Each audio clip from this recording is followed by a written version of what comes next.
We get a lot of compliments here at the New Zoo about our cake pops, which we make right here.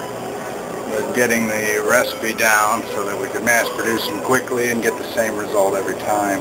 It took a little while. There's some trial and error. And I talk with moms and they say, well, we tried to make it at home and it was difficult. There are several places that you can trip up with the fundamentals of cake pops. This video covers that. It does not cover the elaborate decorations. Look for another video on that. But first, you have to have the fundamentals down. That's what we're doing in this video. It'll be fun to show you because we're proud of our process.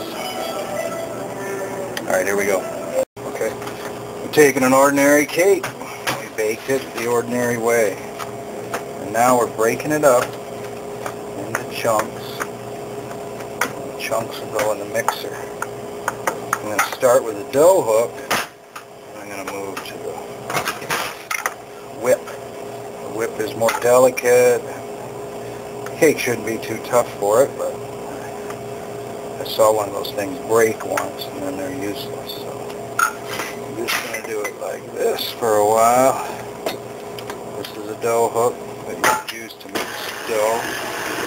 We're using it to break up cake.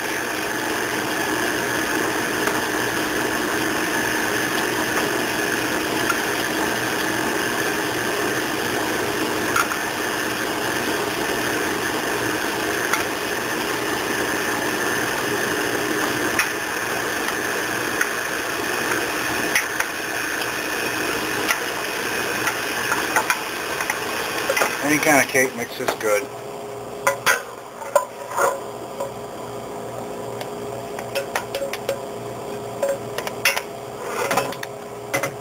What you don't want to skimp on is the frosting. We're going to break this up into uniform crumbs and we're going to add half a can of frosting. We want that to be good stuff because that's a lot of what makes the cake pops delicious.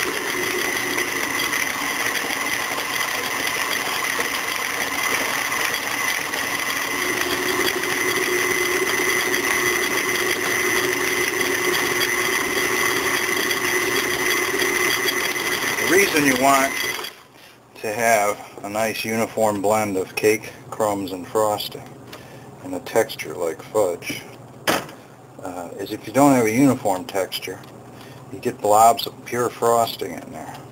And when that happens, you got trouble because it sticks.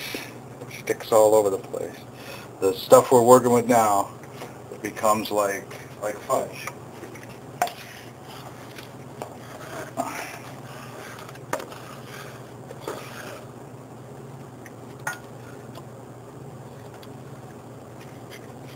Colors don't match.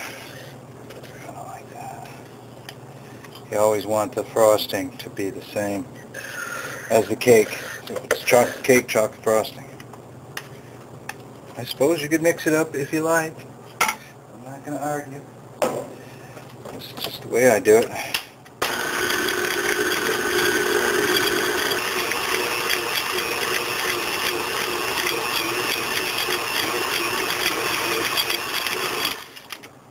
I showed you a big can of frosting, but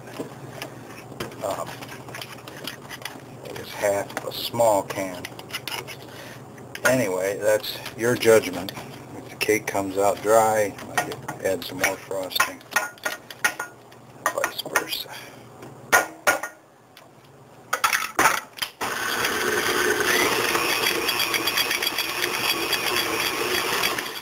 Okay, this goes into the fridge,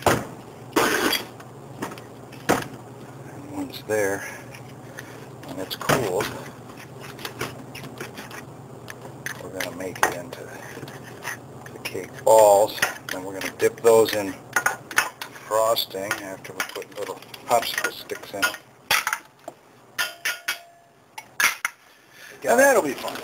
From GFS, General Food Service, Gordon Food Service, I'm sorry. I've got what they call almond bark, which could be more poorly named, I guess. I don't know. There's no almond flavor.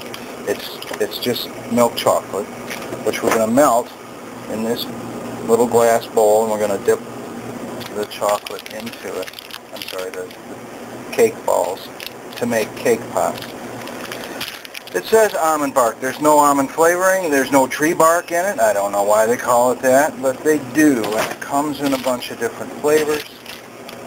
There's stuff at Joann Fabrics you can buy in different colors and flavors that are candy melts. Those are good too. Cost-wise, about the same. It's just that I'm at Gordon Food Service more than I am at Joann, so I just grab them. But you have to go to Joann's to get these popsicle sticks. Keep them clean as you're working, or it looks like you got dirt on them when the chocolate gets on.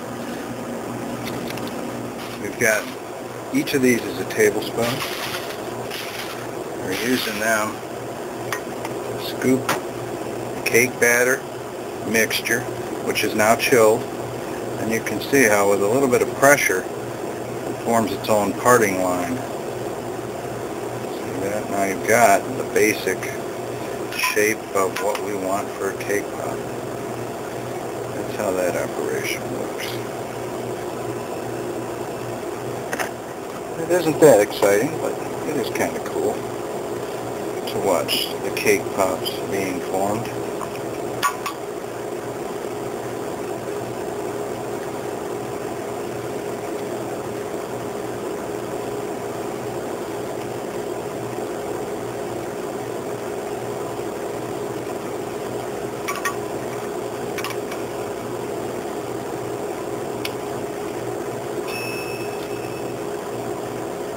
That thing was our chocolate in the microwave.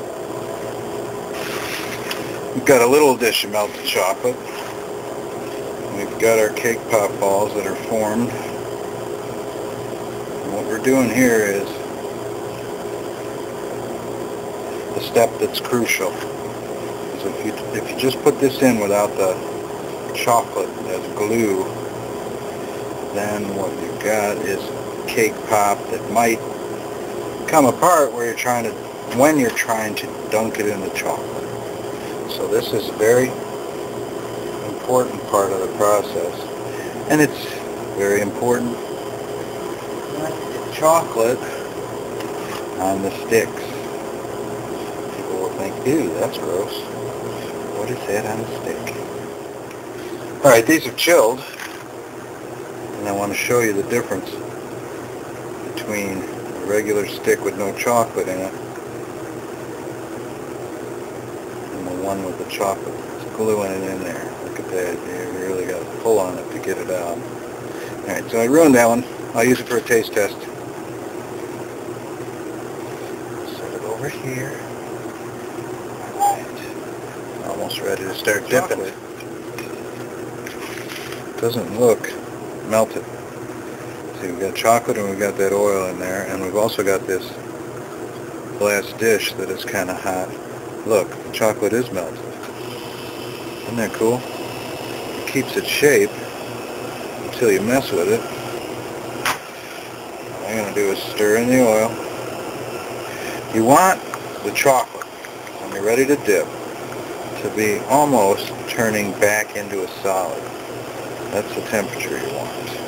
I don't know what temperature that would be, because I always got to do it by experimenting and by feel. This looks to be a little too hot. We'll see. I'm using this shipping container over here. I've cut little holes in it so that when I dip in the chocolate,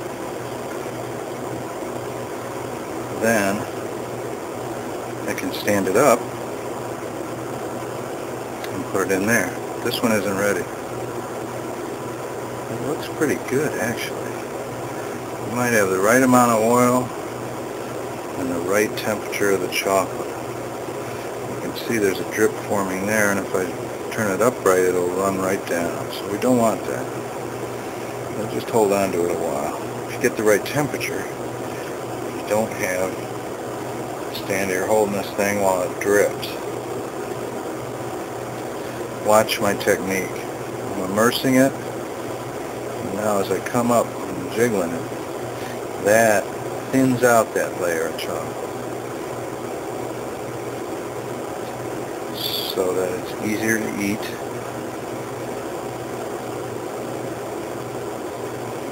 And it doesn't take as long to drip off like that. Now this one's almost ready. You can see right here it's lost its shine. Right here it hasn't. That's the difference between melted and not melted.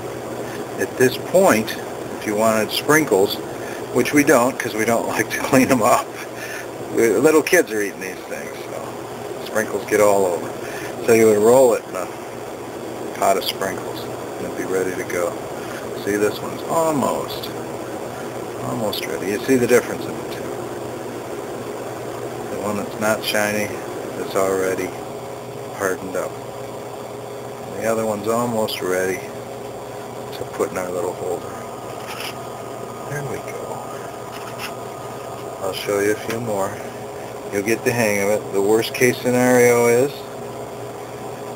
you have a messed up one for a taste test. That's what I'm going to do with this one. Remember I stuck that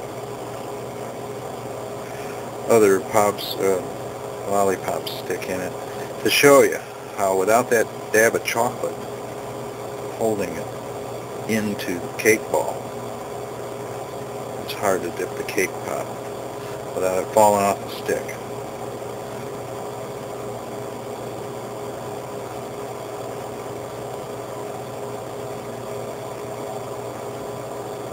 There we go. Now you can have a fan here at this point to speed things up. Just a little bit of airflow will solidify this chocolate. Or you can just take your time like I'm doing. That is basically cake pops. The decoration part is up to you. But you've got to get this far with the trial and error that I already made all the errors with. So you've got to have this little dab of chocolate. It's good to have the 2 tablespoons to mold this quickly into a ball rather than rolling it and rolling it and rolling it. That's a pain. Okay, so let's isolate this messed up one so that the customer doesn't get it. Very important at this point that you pay close attention to contamination, because there's no chance that these things are going to get sterilized if they get some kind of contamination. The cake has already been cooked. So I'm wearing gloves, I'm wearing a hat to replace a hairnet, keep the kitchen nice and clean. Very careful with these things because we're not dealing with ordinary people. We're dealing with little kids whose immune system hasn't developed by being exposed to massive amounts of germs. And so we take precautions, as we know how important it is to keep your kids safe. We're not playing around here.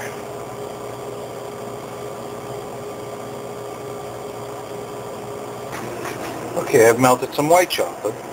I've also added the oil to make it flow better.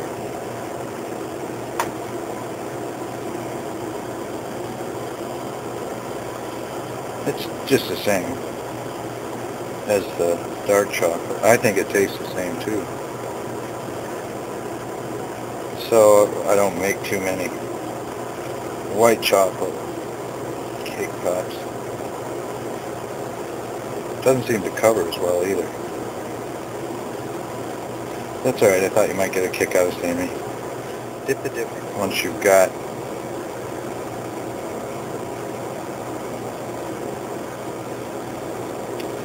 the cake pop dipped in the chocolate. So you can make it half and half.